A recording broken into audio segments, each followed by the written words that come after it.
జై శ్రీమన్నారాయణ. తిరుప్పావై 27వ పాసురం.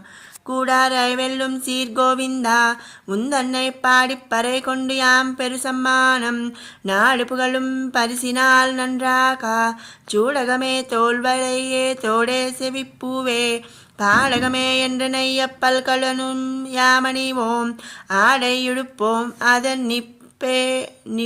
அதன் பின்னே பால் சோறு மூலனை பெய்து முழங்கை வழியவாரா కూడియురుందు కుళిరిందేలోరెంబావాయ్. శత్రువర్గము నవలీలగా జయించు కళ్యాణ గుణములు గల గోవింద, నిన్ను కీర్తించి వ్రతసాధనమైన పర అను బాధ్యమును పొందదలచిన ఘన సన్మానము లోకులందరూ పొగడెడు విధముగా నుండును.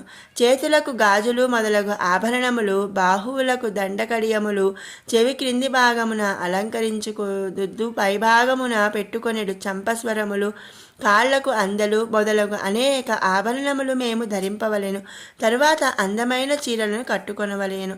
అటు తరువాత పాలు అన్నము మునుగునట్లు నెయ్యి పోసి ఆ మధుర పదార్థము నెయ్యి మీ చేతి వెంబడి కారునట్లు నీతో కలిసి కూర్చొని చల్లగా హాయిగా భుజింపవలెను అని గోపికలు తమ వ్రతఫలమును ఈ పాసురమున వివరించిరి.